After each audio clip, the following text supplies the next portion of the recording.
This is East Asia Tonight. Good Friday evening. I'm Oteli Edwards. Tonight's top stories from East Asia. Now, China's trade ties with Europe under strain as Beijing slaps duties on EU brandy and cuts short an upcoming summit. All this while top diplomat Wang Yi looks to douse tensions during his trip to the region. A developing nation set to tackle global trade disruption at the BRICS summit in Brazil from Sunday. And for the first time in 12 years, Chinese President Xi Jinping will be skipping the event. South Korea's military detains a North Korean civilian after he crosses the DMZ. This marks the first such breach of the heavily fortified border in nearly a year. And the Hong Kong Monetary Authority intervenes in the market and buys US dollars after the currency again got too weak in the linked exchange system.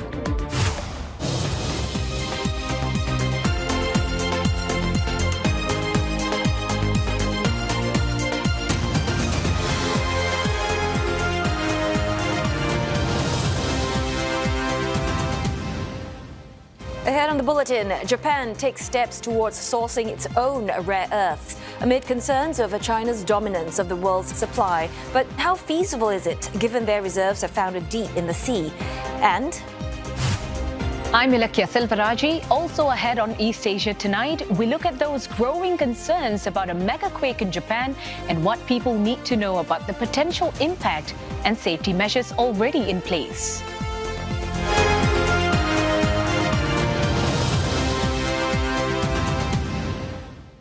Trade tensions between China and the EU going up a notch. China has just announced taxes of up to 35% on European brandy, starting tomorrow.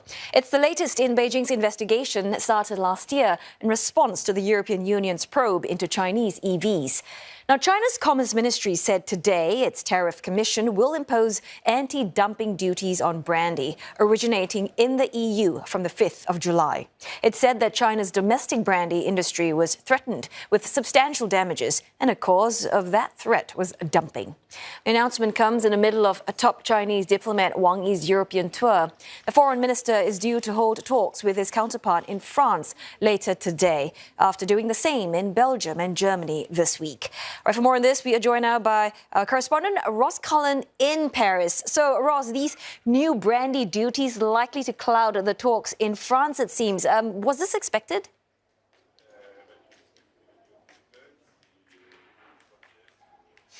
Yeah, so this is really going to be awkward for Jean-Noël Barrot, the French foreign minister, when he meets Wang Yi here in Paris later on this afternoon with the announcement by Beijing of these new taxes on European Union exports of brandy going to China. Almost all of that coming from here in France, from around the town of Cognac. Hennessy, one of the world's most famous names, could face duties of 34.9%, Remy Martin of 34.3% and Martel of 27.7% if they do not sell at a minimum price. There is a possible escape clause for them announced by China that if they sell at a minimum price, they might not have to face these duties, but certainly another sign of the fact that during his tour of European capitals this week, we have in fact seen European Union and Chinese relations be deteriorating day by day. And Ross, not to mention that we are also getting reports that this EU-China two-day summit happening later this month may also now be cut short to just one day. How much is this down to tensions during Wang Yi's trip to Europe?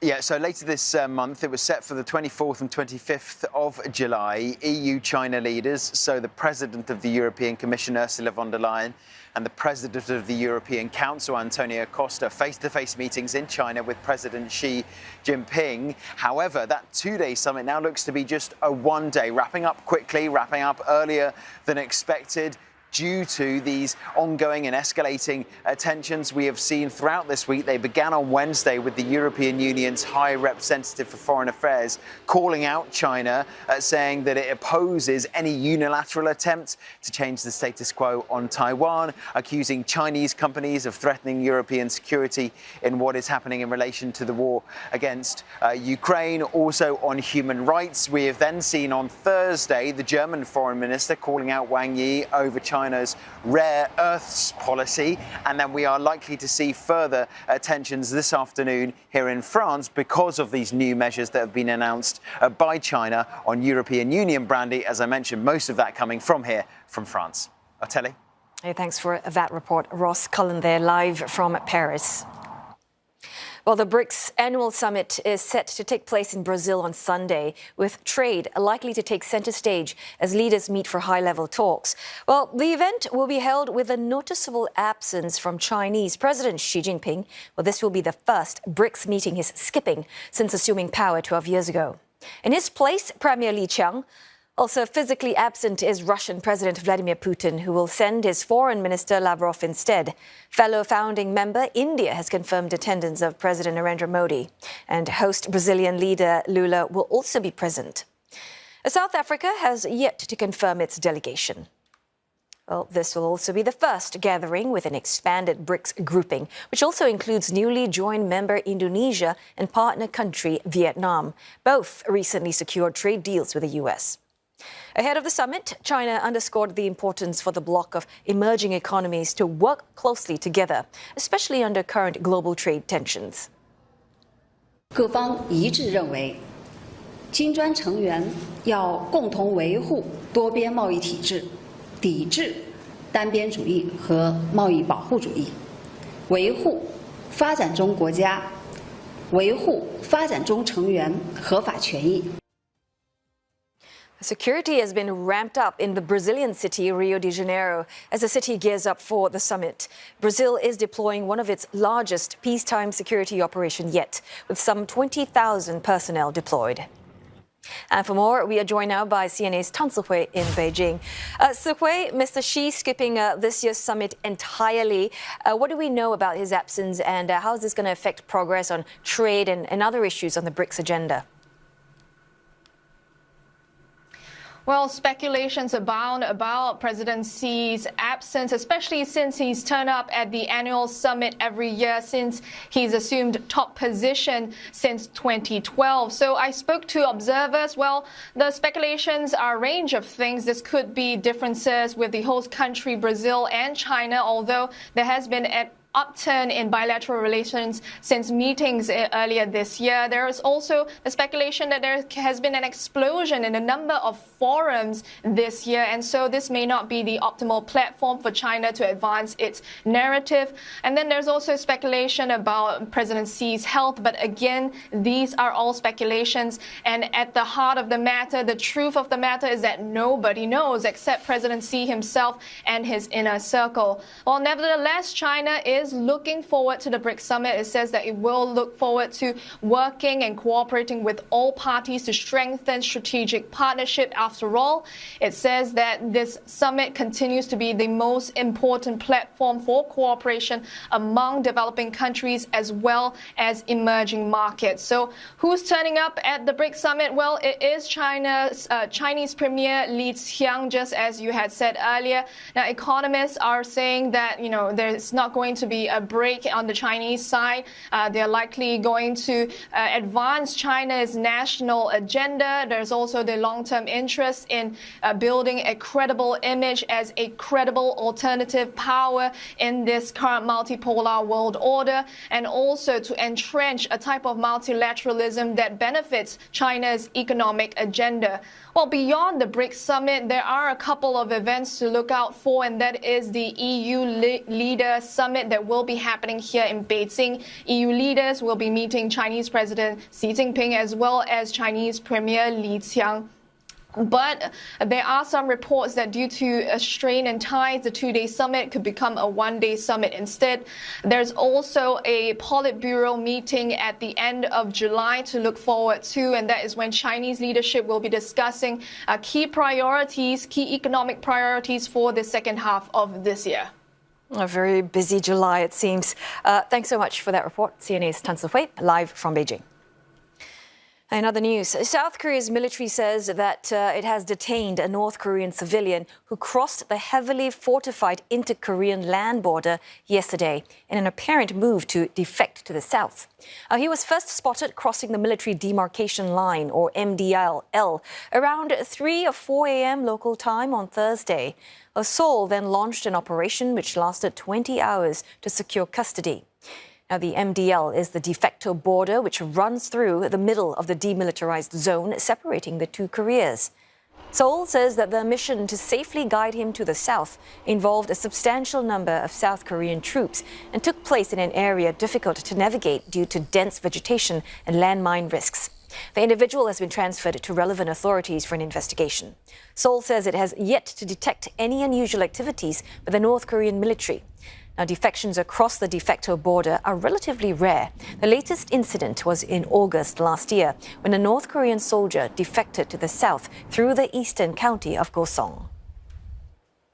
North Korea has criticized the Quad security grouping's call for it to denuclearize. Now, the Quad is an informal alliance made up of the US, Japan, India, and Australia. State media KCNA, quoting the country's foreign ministry, said it would not tolerate attempts by the US and its allies to change Pyongyang's position on the Korean peninsula. North Korea has long stressed that its status as a nuclear weapons state can never be reversed. Pyongyang, according to NGO International Campaign to Abolish Nuclear Weapons, has at least 50 nuclear weapons. Last month, the UN nuclear watchdog said North Korea appears to be building a new uranium enrichment plant, and that could further its nuclear ambitions. China says that it has no plans to build a military base in the South Pacific. The Chinese embassy in Fiji released a statement on social media saying that China's assistance came with no political strings attached and no empty promises. It also accused journalists of using what it calls false narratives about its military ambitions. The embassy was responding to the Fijian Prime Minister, who said he opposed China's permanent security presence in the South Pacific. Mr. Sitiveni Rabuka had told reporters in Australia this week that he believed China also understood it wasn't welcome. The South Pacific is home to some of the world's smallest countries, most threatened by climate change. A Chinese aircraft carrier and its accompanying strike group is spending the weekend in Hong Kong as the city marks the 28th anniversary of its handover to China. The Shandong is China's second carrier and is the first to be domestically designed and built. She runs on a conventional oil-fueled power plant, meaning its deployment range can be limited as opposed to nuclear-powered ones that offer virtually unlimited range, such as those found on U.S. carriers. She's among naval assets key to Beijing's regional power projection ambitions under President Xi Jinping. Sailing not far from the Shandong are her escort vessels, including frigate Yuncheng and destroyer Zhanjiang. They're set to stay in the city until Monday. Well, the arrival of the carrier strike group carries with it political significance. It coincides with the city's handover celebrations and is part of the Chinese central government's efforts to boost patriotic and defense education. A limited number of spots will be open for public to board and tour the carrier over the weekend. 香港嘅意義就係即係話咧，俾好多人知道咧，中國個軍力就唔係話好似一啲網上面所謂嘅 propaganda 咁樣講到咁差，佢係有 power 嘅，但係收埋啫，即係咁解。依家就 show call 俾你睇咁咯，由即係話20年到40年到啊，可以發展到依家呢個程度。 The Shandong has recently conducted combat drills in the Pacific Ocean, along with the Liaoning, another carrier strike group. It was the first time that two such groups operated simultaneously in waters far from its usual operating areas. Now, those drills had prompted concerns from Japan and Taiwan. We're going to go for a short break now, but coming up next on East Asia tonight, Japanese markets digest domestic data and assesses the potential impact of U.S. tariffs. We bring you a check on the action in Tokyo. Plus, Chinese automaker BYD's plans to build a factory in Mexico come to a screeching halt. We'll tell you why next.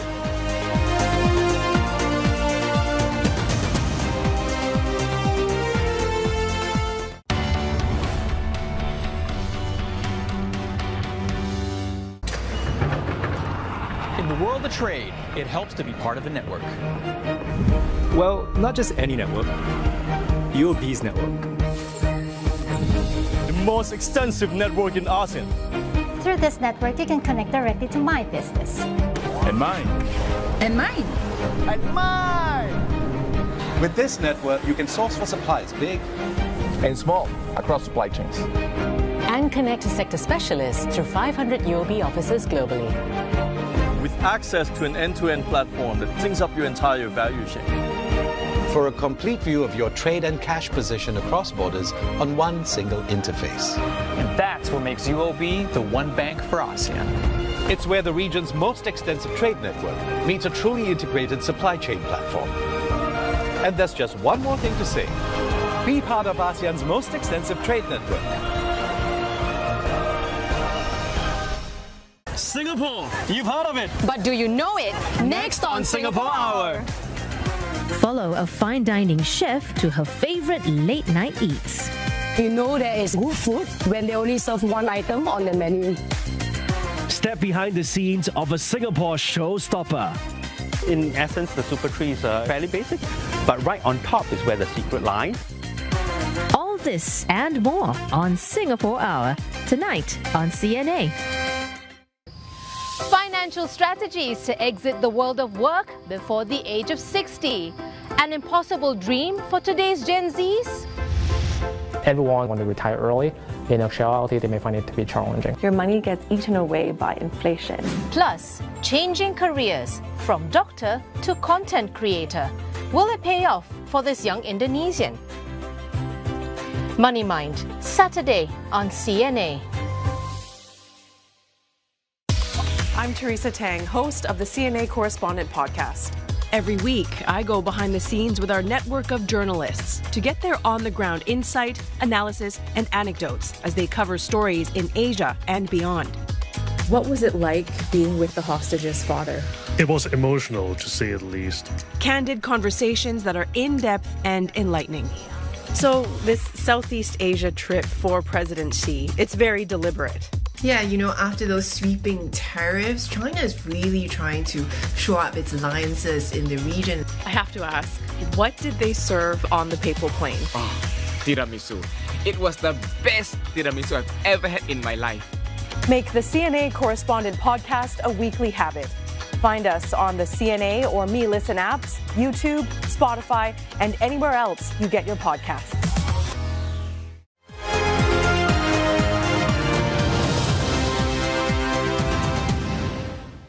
Hello there, you are watching East Asia Tonight, and it is time to get you up to speed in the business world with Olivia Marzuki. So, Liv, I know that you've been following some headlines out of Japan, including the surprise boost in household spending. So, tell us what's that all about. That's right, Oteli. So households there seem to be quite perky even amidst persistent inflation. Japan's average household spending jumped by 4.7% on year in May, the fastest pace in almost 3 years, and far exceeding market consensus. So that's quite a reversal from a slight dip in April, driven by car purchases. On a monthly basis, it also marks the sharpest rise in nearly 4 years, reflecting the impact of government measures aimed at boosting domestic consumption. Well, consumer spending is among the key factors monitored by the Bank of Japan in deciding whether or not to raise interest rates. In quantitative terms, household spending reached just above $2,000, and the latest data offers some hope that consumption may be rising even as U.S. tariffs remain a drag on confidence. Staying in Japan, the government pension investment fund, the world's largest, just revealed a significant loss of more than $61 billion for the quarter ended March. And this downturn hits all 4 asset classes for the first time since mid-2022 and was primarily driven by a weakening U.S. dollar and slumping domestic assets. Despite the financial headwinds, GPIF is boldly ramping up its commitment to environmental, social, and governance, or ESG investments. The fund now holds $126 billion in ESG-tracked assets, a modest rise from last year and representing nearly 15% of its total equity holdings. And that's a move that defies a global trend. It comes as many global investors are pulling back from ESG due to lackluster returns, regulatory fatigue, and also political backlash, especially from the Trump administration. Japan's outlook for ESG remains positive, buoyed by GPIF's continued green strategy and efforts by the Tokyo Stock Exchange to improve corporate governance. And Japanese markets ended the final trading day of the week flat, with the Nikkei 225 just flat to the upside, and topics looking pretty dismal there, 0.04% to the downside, and the Japanese yen is hovering at 144.32 level to the greenback. Now, the yield on the 10-year Japanese government bond inched lower today, tracking declines in U.S. Treasuries. Stateside, job numbers bolstered the case for the Fed to keep rates on hold. Yields had advanced earlier on data showing that the world's largest economy created more jobs than expected last month. And the Hong Kong Monetary Authority has sold more than $2.5 billion in an effort to maintain the stability of the Hong Kong dollar exchange rate. The Hong Kong currency again triggered the weak side convertibility undertaking at 7.85 per US dollar on Wednesday. Under the linked exchange rate system implemented in Hong Kong since 1983, the Hong Kong dollar trades within a normal fluctuation range of 7.75 to 7.85 Hong Kong dollar. The trade will reduce the aggregate balance to 144 billion Hong Kong dollars. Taking a look at other currency pairings in the region, they are obviously riding on some of the weakness in US dollars we've seen earlier. And the Japanese yen again is 0.41 against the US dollar, 144.32 level. The Chinese yuan hovering at 7.16, and the Korean won is 1,363 to the greenback. Now, investors have been assessing the impact of potentially higher US tariffs on exports as duties reprieve deadline looms. Donald Trump says Washington will start sending letters to countries Friday, informing them what tariff rates they will face. Speaking to reporters before boarding Air Force One, he said it was too much to expect full deals with every nation. My inclination is to send a letter out and saying what tariff they're going to be paying. It's just much easier. We have, far more than 170 countries. And how many deals can you make? And you can make good deals, but they're very much more complicated. I'd rather, and I've been like this from the beginning, I'd rather send out a letter saying this is what you're going to pay. The move marked a shift from his earlier pledge to strike scores of individual agreements. Top aides had said in April that they would work on 90 deals in 90 days, an ambitious goal that met with skepticism from trade experts. Now Trump says he expects a couple more agreements before his July 9th deadline. Treasury Secretary Scott Bessent told Bloomberg TV that about 100 countries would now face tariffs of 10%. That would be well down on Trump's original list, which saw 123 jurisdictions get that rate. Many major trading partners now involved in talks face much higher duties under the original plan. That includes 20% for the EU, 24% for Japan, and 26% for India. Some countries that have not engaged in talks face even steeper levies. Thailand could see 36%, and the tiny African kingdom of Lesotho 50%. Well, Chinese tech giant Alibaba is planning to raise around $1.5 billion with exchangeable bonds. Alibaba Group says that the move will fund its cloud business and international e-commerce operations. Investors can exchange these bonds, which will not pay interest, for shares in Alibaba Health. According to an exchange filing, Alibaba Group holds a stake of about 64% in Alibaba Health. Alibaba's bond offering plan follows an increasing number of investors tapping into the Asian credit market following monetary and fiscal stimulus from Beijing. The upcoming debt sale comes after the company's dual currency bond in November, the largest deal of its kind in the Asia-Pacific region in 2024. And Chinese state enterprises have come to the rescue of a troubled rural commercial bank, facing losses up to $265 million US. China International Capital Corporation Hong Kong and a state-owned group will acquire all of the Jilin Jiutai Rural Commercial Bank's Hong Kong-listed and domestic shares. Jiutai Bank will then apply to be delisted. The takeover comes amid mounting financial pressure on the bank, which is among the hardest hit in China's ongoing property downturn. Jiutai Bank has said that its net losses for 2024 were a result of fee reductions and concessions for borrowers, in line with Beijing's policy guidance for banks to support China's economic recovery. China is in the midst of reforming its rural banks, which have led to the highest rate of bank loans in the banking sector. Still, they are a key source of funding for agriculture and the rural economy. The government has encouraged acquisitions and mergers of indebted rural banks over the last decade. And Chinese automaker BYD's plan to build a factory in Mexico have reportedly been rejected as tariff talks with the U.S. complicate Mexico's ability to do business with China. BYD's initial expansion plan in Mexico has run into a series of challenges. Since the Trump administration, Mexico President Claudia Sheinbaum has distanced herself from Chinese businesses, and the country has been taking a tougher stance towards China, imposing duties on small imports and cracking down on products believed to have been brought in illegally. BYD Executive Vice President Stella Li said in an interview with Bloomberg earlier this week that the company remains interested in expanding in the Americas, but has no timeline to make a new investment. The world's largest transformer maker, Hitachi Energy, is warning against AI power spikes destabilizing global supply. Its chief executive calling on the governments to rein in the electricity consumption by power-hungry data centers.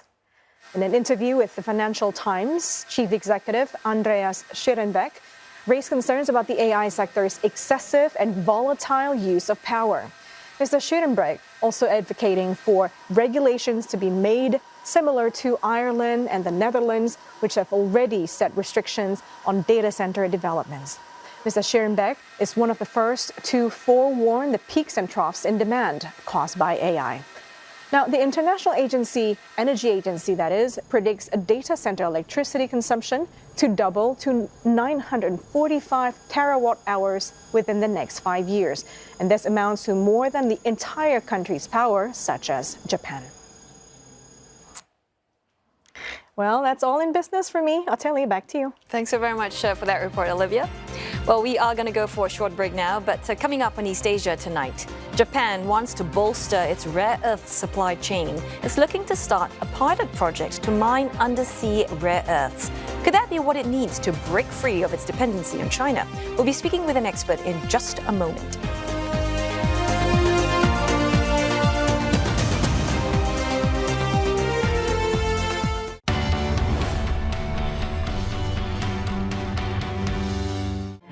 The weather brought to you by Trafalgar.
Unlock the best of Europe and beyond.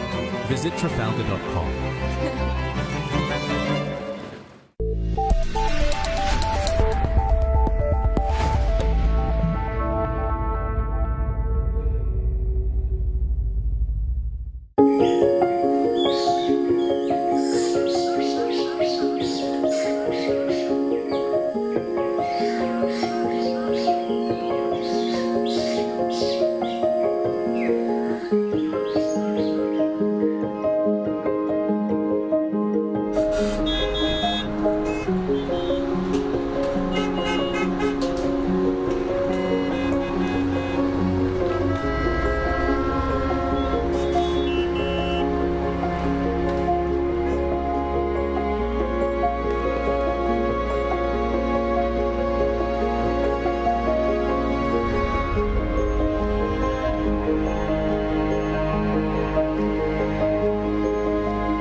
This is East Asia Tonight, and here are the headlines we're following.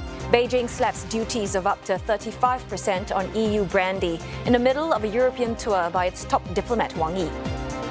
A North Korean civilian crosses the demilitarized zone. The first breach in nearly a year has been detained by the South Korean army. And the Hong Kong Monetary Authority has sold more than $2.5 billion in an effort to maintain the stability of the Hong Kong dollar exchange rate after the currency tested the weaker end of its official trading band amid declining interest rates. Now, China controls more than 90% of the world's processing capacity for rare earths used in everything from defense systems to cars and home appliances. So when Beijing announced new export restrictions in April, it sparked a global concern.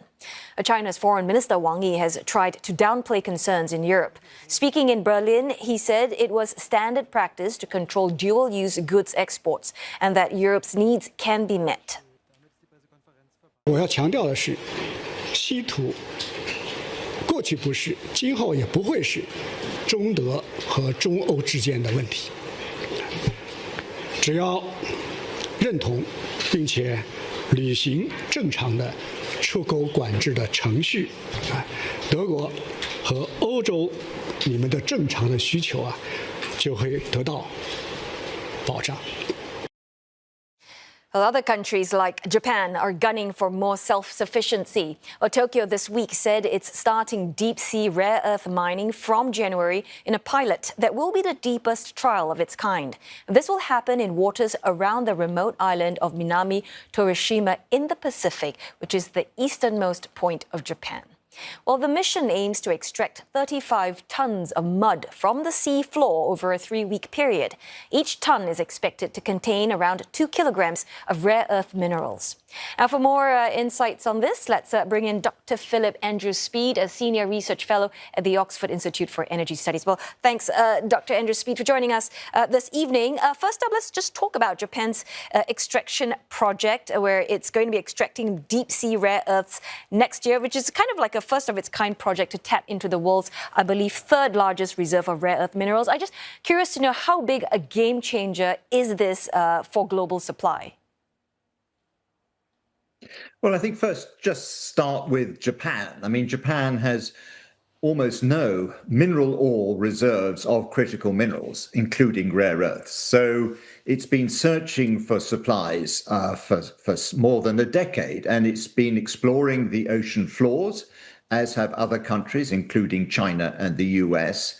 And around this atoll island that you mentioned, they found not only nodules with manganese, cobalt, and nickel, but they found this mud that is rich in rare earths.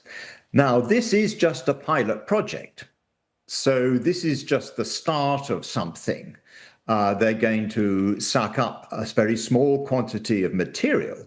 But the challenge of taking this small pilot project to a substantial commercial project, or even just a substantial project that is subsidized, is going to be huge. It's very deep waters, as you said, more than 5.5 kilometers.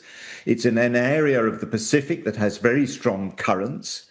In certain times of year, you've got typhoons, and you've got the cost and technological challenges of protecting the deep ocean environment in that area. Yeah, as they're embarking on this pilot project, I mean, still, we have to say that it's been pretty remarkable how Japan managed to slash its rare earth reliance on China. Some data here, it was 90% in 2010. Now the reliance is 60% in 2023. So what were some of the standout important moves Japan had made back then that really set them apart, put them in this better spot for any squeeze from China? Well, the trigger was China's reducing or even stopping the flows of rare earths to Japan. And so Japan's manufacturers of cars and other technology were really stuck. So it did what every country should have been doing, but only Japan really did, was to diversify its supplies of rare earths, and it's now, as you said, 60% from China, 30% from Vietnam, and 10% from Thailand. They're the major suppliers. It's invested in an Australian company, Lynas, that has a rare earth mine in Australia and a processing plant in Malaysia. And it's invested in Vietnam. But more importantly, or just as important, is carrying out research and innovation so that the technologies need either less rare earths or don't need rare earths at all. In addition, it's recycling, or it's developing technologies to recycle rare earths. This is difficult.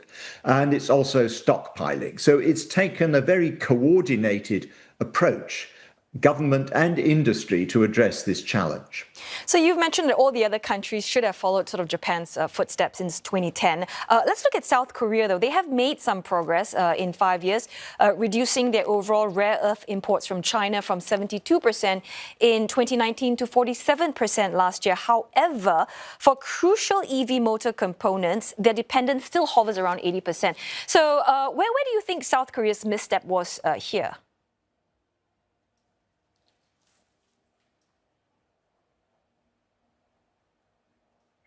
Just like many other countries, they didn't take a full sort of government company coordinated approach and maybe cooperate with other countries in research and development. And so, yeah, they just didn't take the problem seriously enough. And I think Japan provides us all, let alone South Korea, with an example of how to go about it. But of course, it costs money. And you need the ability to coordinate all the relevant players. So when countries like Japan, embark on this pilot project, for instance, they're actively building up their rare earth stockpiles. What is China thinking? I mean, how's China viewing all of this, and how is it influencing their own rare earth policy and strategy? Well, I think at the moment, China probably believes that the demand for rare earths will continue growing, at least in the short and medium term, so over the next 5 or 10 years. And therefore, these efforts in the short term will make very little difference to China's dominance. Now, if they're sustained over 10 or 15 years or more by Korea, Japan, and the EU and America and its friends, then that could start to make a difference, particularly if they can develop the technologies to reduce the demand for rare earths. And I think that is as important as diversifying sources of supply. All right, great talking to you as always. Dr. Philip Andrew Speed, a Senior Research Fellow at the Oxford Institute for Energy Studies. Now, in other news, Japan has started to evacuate residents of a remote island in Kagoshima Prefecture after a series of earthquakes. Now, a vessel carrying Toshima villagers on Akusekijima left the island this morning, taking them to Kagoshima, which is some 250 kilometers away. There, the islanders are expected to stay in temporary accommodation. It's unclear how long they will stay, given the quakes have been non-stop for the past 2 weeks. More than 1,000 undersea tremors of magnitudes of about 5 have rocked the region around Akusekijima, with quake epicenters centered 10 to 15 kilometers away. Now, officials have called on residents to be on the alert for more quakes in the coming days. Now, prophecies or predictions aside, people in Japan are indeed bracing for the next mega quake. There are concerns it could kill up to 300,000 people. But what exactly is a mega quake? Well, CNA's Ilakia Selvaraju explains. Well, Japan is bracing for what could be one of the deadliest natural disasters in its history, a mega earthquake in the Nankai Trough, which is just off the Pacific coast. And experts say there is now an 80% chance it will hit within the next 30 years. So, how is a mega quake different from an earthquake?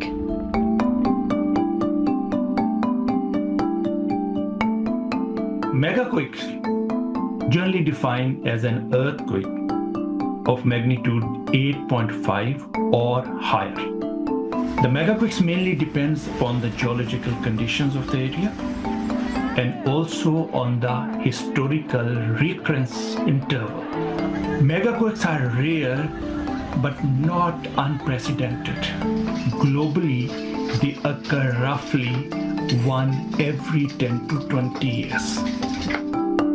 And if that happens, forecasts suggest up to 300,000 people in Japan could die. That's because it's not just about the ground shaking. This quake could trigger tsunami as high as 34 meters. That's like a 10-story building coming at you. And the economic hit? An estimated $1.81 trillion in losses. But what exactly is the Nankai Trough? Well, it's a 900 kilometers long trench under the Pacific Ocean, and that's where the Philippine Sea Plate is sliding under the Eurasian Plate. That constant pressure means the Nankai Trough is seismically highly active, and it's known for producing mega earthquakes roughly once every 100 to 150 years. A massive quake at this subduction zone is known as a mega thrust earthquake, and it can result in a tsunami. Japan is one of the most earthquake-prone places on Earth, so it sees about an 80% chance of magnitude 8 and 9 earthquakes along this zone. Well, if a megathrust earthquake happens, major cities such as Osaka, Kyoto, and Hiroshima could be in the tsunami's path, and more than 1.23 million people may need to evacuate. That's roughly 1% of Japan's population.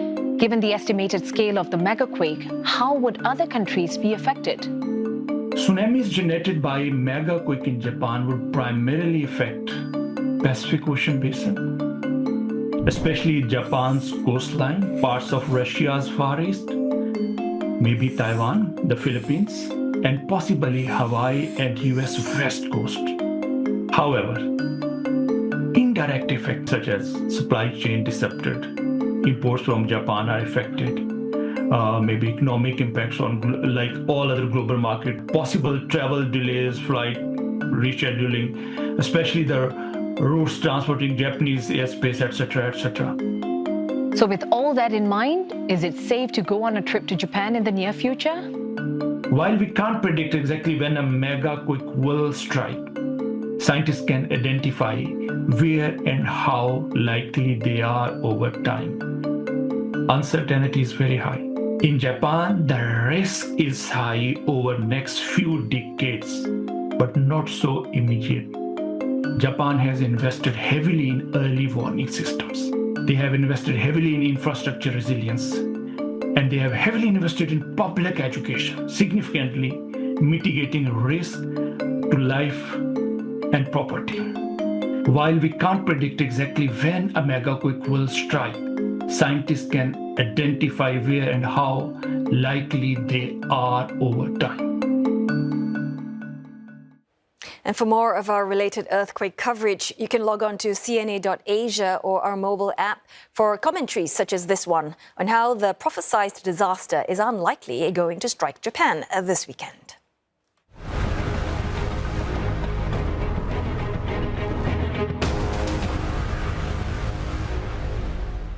China has activated flood emergency responses as heavy rains trigger deluge across parts of the country. 5 provinces are now dealing with the floods. Liaoning, Sichuan, Yunnan, Gansu and Qinghai are expected to see heavy downpours persist into the weekend. Some areas are already seeing more than 26 centimeters of rain. And as of this morning, more than 300 rivers had water levels exceed flood control alert thresholds. Emergency response teams are now prioritizing efforts in vulnerable sites, as the heavy rains also triggered landslides, leaving a trail of destruction. Thousands have been evacuated, and rescuers are working to save other residents trapped in rising waters. According to authorities, this year's plum rain season follows a series of regional droughts and flood disasters, which meteorologists link to climate change. Meanwhile, China's eastern seaboard is sweltering under an early heat wave. Scorching temperatures are baking key agricultural and manufacturing hubs along the Yangtze River. Temperatures in Anhui and Zhejiang, as well as central Hubei and Henan, are forecast to hit as high as 40 degrees Celsius. Other parts of the country's economic heartland could also see highs of 39 degrees Celsius this week. China's so-called Sanfu season has arrived unusually early this year. It typically only begins in mid-July. Millions of residents are seeking shelter from the intense summer heat. Authorities have issued heat alerts, urging outdoor workers to take precaution against the heightened risk of heat stroke. Well, time now for another short break, but coming up next on East Asia tonight, a new theme park set to officially open in Shanghai. Will it be able to help boost local spending?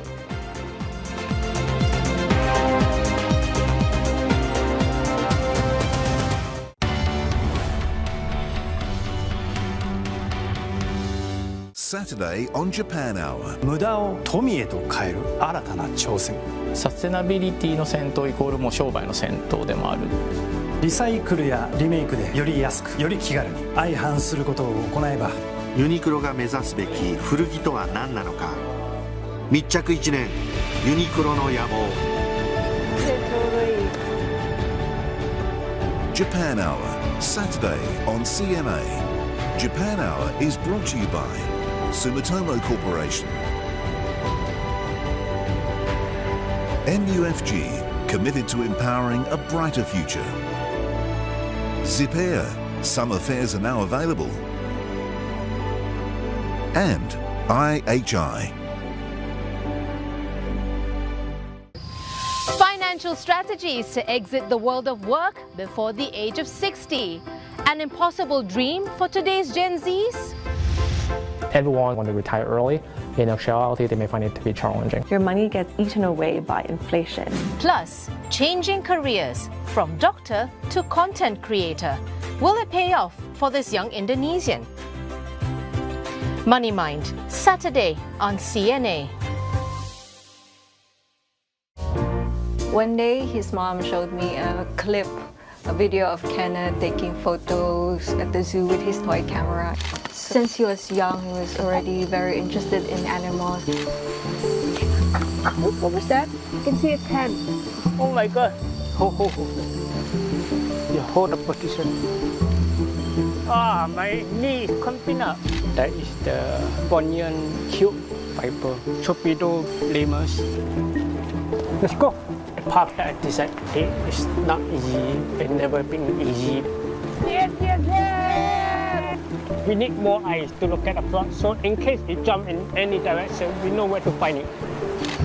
Even how imperfect we do, it will still make a bigger change along the way. With a million of us actually doing a little bit, it adds up and it becomes a huge change.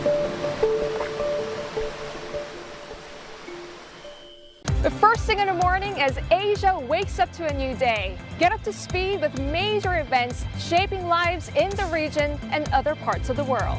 Putting things in perspective with eye-opening reports and expert analysis as a new era of global politics breeds power struggles and shifting alliances. We get to the heart of the matter and take stock of the issues you're invested in with on-the-ground reports and wall-to-wall coverage.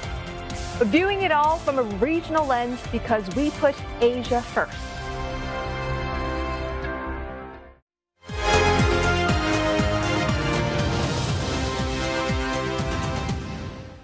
Legoland Shanghai is set to open tomorrow. Amid moves to boost consumption in China, the performance of the theme park could become a barometer of whether those measures are actually working. But in a city that already has a Disney resort, can Legoland Shanghai live up to expectations? CNA's Tan Yu Guan takes a sneak peek. For a park based on a tiny brick, Legoland Shanghai is going big with features that will dwarf every Legoland before it. At 318,000 square meters, or nearly 44 soccer fields, it's the world's largest Legoland for now. Sitting pretty greeting the entrance is Tata. At 26 meters, he's the world's tallest Lego minifigure. He holds up the big Lego coaster. At over half a kilometer, it's the longest roller coaster in any Legoland park. The pair of them fronts yet another superlative feature. This is Miniland in Legoland Shanghai, but here the world's largest Legoland, the miniatures here are anything but mini. This Lego brick version of Shanghai Tower, for example, is over 10 meters tall, one of many miniatures featuring China's famous landmarks dotted across the park. Unique selling features that park owners hope would draw in the crowds. At Miniland, kids can also take part in repairing the Great Wall, brick by brick. While to the north, they could romp through Lego Monkey Kids Zone, inspired by Monkey King in the Chinese classic Journey to the West. Ahead of the opening, Legoland has been allowing people who purchase special passes or hotel packages to try out the park. So how do they rate the park? 挺愉快的，今天我玩了2次过山车呢。对，是的，玩得特别开心。颜色的这个搭配蛮好的，小朋友还蛮喜欢的。它是一个小而精的乐园，它不用走太多的路，然后游玩设施呢也比较丰富，挺适合小朋友，尤其这么大的小朋友过来玩的。But superfans paying premiums for early access do not fully reflect broader opinion. Beyond typical new park glitches, Chinese netizens slam steep tickets and food prices. In an online survey of over 600 respondents, over 2/3 called the admission costly, despite being 30% cheaper than Shanghai Disneyland. Netizens also point out Disney's metro access puts it just an hour from downtown. Legoland takes double that time. And while Disney draws all ages, netizens say Legoland lacks adult appeal. But analysts suggest Legoland's narrow focus on young kids might just be what Shanghai needs. China is the world's second largest theme park market. Despite the big markets, only 27% of Chinese citizens have visited theme parks so far, compared to 68% in the developed markets. So there's a significant growth potential. Legoland and Disney, they have different positioning. They can attract and target different group of visitors. The two theme parks are also located on opposite ends of the city. With Disneyland closer to Pudong International Airport, the hub for long-haul flights, while Legoland is better connected to Hongqiao. Hongqiao is the airport for short-haul domestic and regional flights. More importantly, it's the main hub for high-speed rail for Shanghai. From here, it's a short 18-minute high-speed rail ride to Jingshan North Station. From Jingshan North, it's either a 23-minute walk to Legoland or a 2-minute bus ride. Legoland's remote location aligns with Shanghai's broader plan to develop Jingshan District as part of the Yangtze Delta economic blueprint. 就金山而言，就是乐高乐园跟我们其他的这个景区，我们是希望能够产生更多的互动联动，然后能够吸引游客在金山停留2到3天，然后进一步的这个带动消费。So local officials hope that after seeing a Lego version of Fengjing Water Town, visitors will feel inspired to see the real thing within Jingshan District. But Legoland Shanghai won't have the China market to itself, nor wear the crown of being the biggest for much longer. Both Sichuan and Shenzhen have Legolands under construction, both nearly double the size of Shanghai's. Tan Yuguan, CNA, Shanghai. A geopolitical instability and increased protectionism said to be reshaping travel behavior as the summer tourist season gets underway in Europe. Crowds have been flocking to the beaches of Spain, the mountains of Italy, and the countryside in France, as Ross Cullen finds out.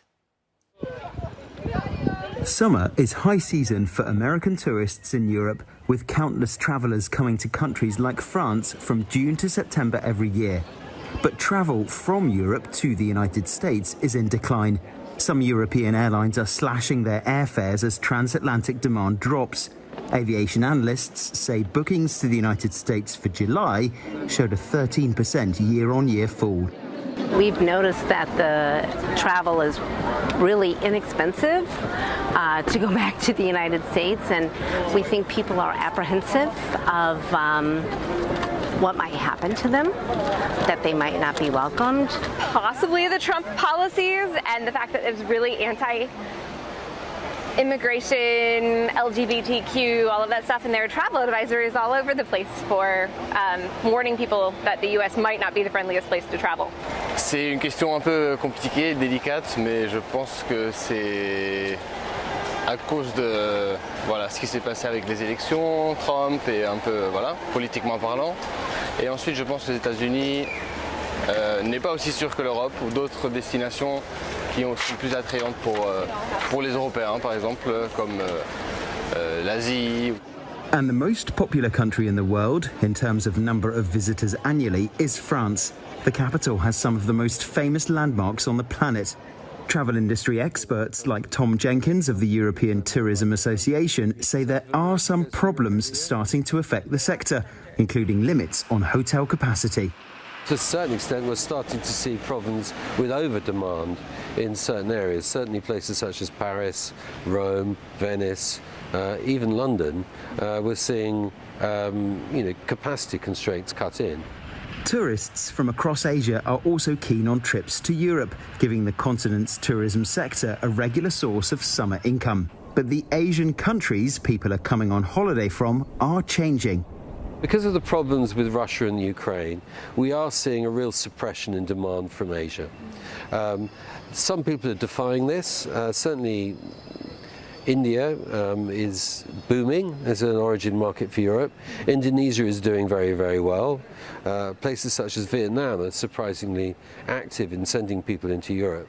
But in broad terms, the big origin markets such as Japan and China are down from where they used to be.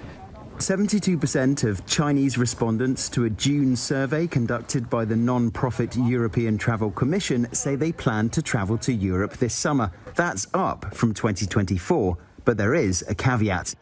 The share of respondents who said they were planning to spend more than $230 a day has fallen by 11% for the same period last year. That drop in holiday budgets is especially noteworthy among Chinese and US travellers. As the summer season gets underway, businesses across Europe are hoping for a bumper July and August to take advantage of the dropping demand for travel to the United States. Ross Cullen, CNA, Paris. On that note, it's time to wrap up East Asia Tonight this Friday. Don't forget your headlines anytime at cna.asia and look us up on Facebook and YouTube. Thanks for watching.